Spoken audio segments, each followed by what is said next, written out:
Walking போகும்போது அந்த muscles எல்லாமே ஸ்ட்ராங் ஆகுதுல்ல. உங்களுக்கு பேக்கில் உள்ள மசில்ஸு, அந்த ஸ்பைனஸ் பேராஸ்பைனஸ் மசில்ஸ், அது எல்லாமே நீ வாக்கிங் போகும்போது ஸ்ட்ராங் ஆகுது. ஸ்ட்ராங் ஆகும்போது இந்த உளைச்சல் ஆட்டோமேட்டிக்காக போயிடும். அங்கே சப்ளை கூடும், ஆட்டோமேட்டிக்காக எல்லாம் போயிடும். அது இது சும்மா வேகாக உள்ள கம்ப்ளைண்ட்ஸு, எனக்கு இங்கே வலிக்கு அங்கே வலிக்கு, இப்போ எந்த டாக்டருக்கும் படித்து கொடுத்துருக்க மாட்டாங்க. இந்தந்த கம்ப்ளைண்ட்டு இந்தந்த டிசீஸுக்கு வரும் அப்படின்னு கம்ப்ளைண்ட் கொடுத்துருக்க மாட்டாங்க. அந்த மாதிரி சம்பந்தம் இல்லாமல் ஒரு கம்ப்ளைண்ட்டு கண்ணாபனன்னு சொல்கிறாங்க. ஒன்றும் மருந்து மாத்திரை கேட்கலன்னா ஃபிசிக்கலி ஃபிட்டாக இல்லைன்னு அர்த்தம்.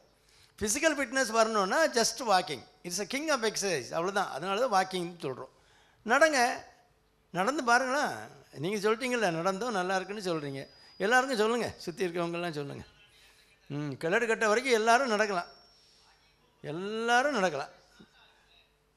சரி, நடந்தால் நல்லது.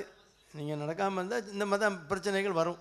அந்த டாக்டர்கிட்ட போனேன், இந்த டாக்டர்கிட்ட போனேன், அங்கே எடுத்த எம்ஆர்ஐ இருக்குது, இங்கே இருக்க எம்ஆர்ஐ எடுத்து என்ன செய்கிறது? எல்லாம் தான் இருக்க. நீங்கள் ஃபிட்டாக வைக்கலையே உடம்பை. ஃபிட்டாக வச்சா ஆட்டோமேட்டிக்காக அந்த சின்ன சின்ன கம்ப்ளைண்ட்லாம் போயிடும். அதுக்கு உங்கள் மிஸ்ஸஸ் ஒரு எடுத்துக்காட்டு. அவங்க எங்கே போனால் மீட்டிங்கில் போனால் பேசுங்க.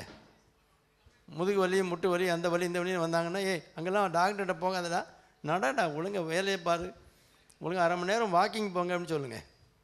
ரொம்ப முக்கியம் அது.